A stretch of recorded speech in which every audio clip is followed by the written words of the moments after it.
সুপ্রিয় নবম ও দশম শ্রেণীর শিক্ষার্থী বন্ধুরা, আজকের এই অনেক ক্লাসে তোমাদের সবাইকে ম্যাথ টিচিং হোম ইউটিউব চ্যানেলের পক্ষ থেকে আন্তরিক অভিনন্দন ও প্রীতি শুভেচ্ছা।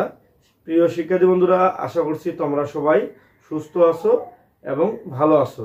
শিক্ষার্থী বন্ধুরা, আজকের এই অনেক ক্লাসে আমি তোমরা যারা নবম ও দশম শ্রেণীতে অধ্যয়ন করতেছো, তোমাদের সূচক ও লগারিদম সম্পর্কিত যে ধরনের অঙ্কগুলো করতে হয়, এই অঙ্কগুলো করার জন্য যে যে সূত্রগুলো প্রয়োজন, সেই সূত্রগুলো আজকে আমি তোমাদের ব্যাখ্যা দেওয়ার চেষ্টা করব। অর্থাৎ সূত্রগুলো সুন্দরভাবে তোমাদের মাঝে বিশ্লেষণ ও আলোচনা করব।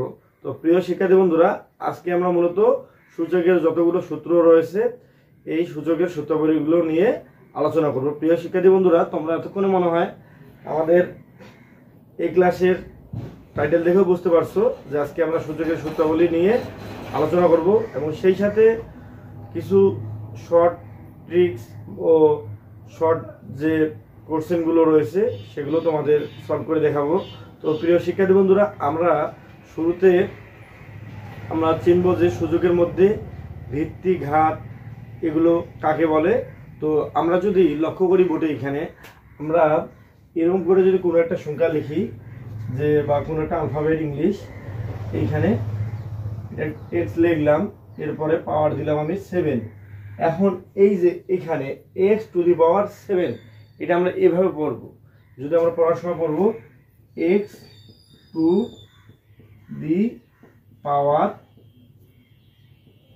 7, ঠিক আছে, এভাবে পড়বো যে এক্স টু দি পাওয়ার 7, অর্থাৎ এক্স এর ঘাত বা শক্তি হচ্ছে 7। তো প্রিয় শিক্ষার্থী বন্ধুরা, এখানে লক্ষ্য করি যে আমাদের এই যে এক্স এর উপর পাওয়ার আছে 7, তো এক্সটাকে কি বলতেছে, এর আলাদা নাম বা এর পরিচয়, এবং এই যে 7 যে এর উপর পাওয়ার আকারে আছে, মূলত এটাকে আমরা কিভাবে প্রকাশ করব। ঠিক আছে, তো প্রিয় শিক্ষার্থী বন্ধুরা, লক্ষ্য করি এই যে নিচে যেটা আছে এর উপর পাওয়ার আছে 7, তাহলে এটাকে আমরা কি বলতেছি, এটাকে আমরা বলতেছি আসলে ভিত্তি। এগুলোকে বলতেছি আমরা ভিত্তি, ঠিক আছে, যে এক্স যেটা নিচে আছে এটাকে ভিত্তি বা বেস বলে। ঠিক আছে, তো শিক্ষার্থী বন্ধুরা, এখন এর উপর পাওয়ার আছে 7, এটাকে আসলে কি কি নামে বলা হয় বা কি কি নামে ডাকা হয়।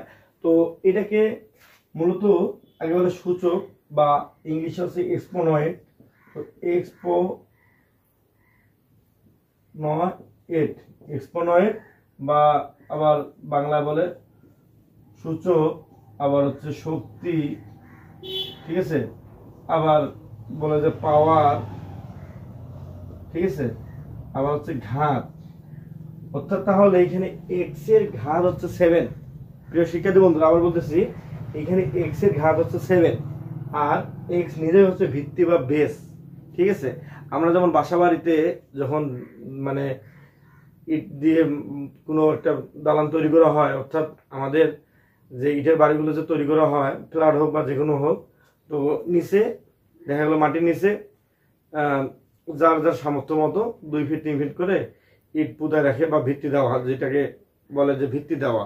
তো এরকম আসলে এক্স এটা নিচে আছে, এটা হচ্ছে ভিত্তি, এর উপর পাওয়ার আকারে আছে 7, এটা হচ্ছে এক্সপোনেন্ট, সূচক, ঘাত, পাওয়ার, শক্তি, এগুলো নামে এদেরকে অভিহিত করা হয়। তো শিক্ষার্থী বন্ধুরা, এই যে এক্স টু দি পাওয়ার 7 এর মানেটা কি বোঝাচ্ছে আমি আর একটু ভালোভাবে দেখাই।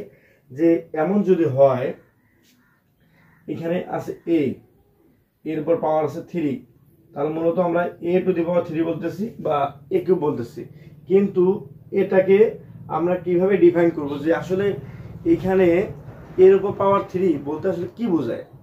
লক্ষ্য করি, এর উপর পাওয়ার 3 বলতে হচ্ছে এ ইন্টু হচ্ছে এ, অর্থাৎ তিনটা আলফাবেট, ইংলিশ যে আলফাবেটগুলো আছে তার মধ্যে 3টা এর গুণফল হচ্ছে এ কিউব।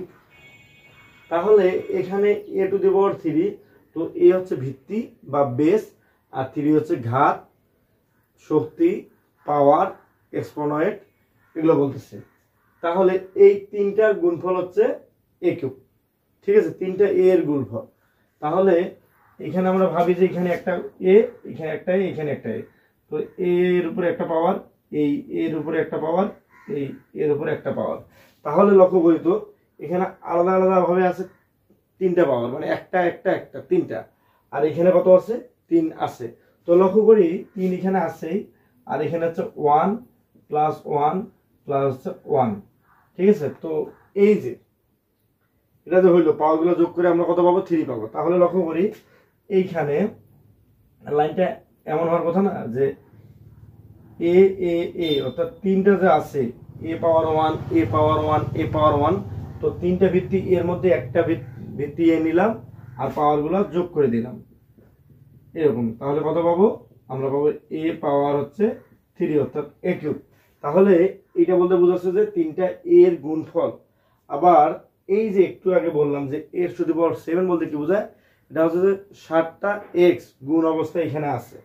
তো প্রিয় শিক্ষার্থী বন্ধুরা, আশা করছি তোমরা ভিত্তি তারপরে ঘাত এগুলো সম্পর্কে ধারণা পেয়ে গেলে, ঠিক আছে। তো এইভাবে আমরা খুব সহজে কোনো একটা ঘাত ও ভিত্তি অর্থাৎ x টু দি পাওয়ার 7 আকারে আছে, এখানে 7 কে ডিফাইন করতে পারলাম আসলে এখানে 7 এর পরিচয় কি, বা এখানে x যে নিচে আছে মানে 7 এর নিচে অর্থাৎ এখানে x টার পাওয়ার মানে পরিচয়টা কি।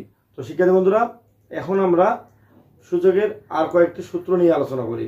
দেখি যে সাধারণত আমাদের যে অঙ্কগুলোর জন্য যে যে সূত্রগুলো প্রয়োজন, অর্থাৎ সূচকের গুণের ক্ষেত্রে লক্ষ্য করি শিক্ষার্থী বন্ধুরা, তোমাদের যারা নবম শ্রেণীতে আসো তাদের তো সূচকের যে অধ্যায়টা রয়েছে সূচক ও লগারিদমের ধারণা থেকে, তো এই অধ্যায়েরও সূচকের সূত্র প্রয়োজন, এবং যারা এবার ক্লাস 10-এ তাদেরও প্রয়োজন হবে। এবং সর্বোপরি যারা এবার নবম শ্রেণী থেকে দশম শ্রেণীতে উঠবে তারা নতুন কারিকুলামের বাদ দিয়ে আগের যে পুরাতন কারিকুলাম রয়েছে সেই কারিকুলামের বইটি দশম শ্রেণীতে পাবে, এবং সেখানে শর্ট সিলেবাসে কয়েকটি অধ্যায় বাছাই করা থাকবে। তার মধ্যে এই অধ্যায়টা অবশ্যই থাকবে।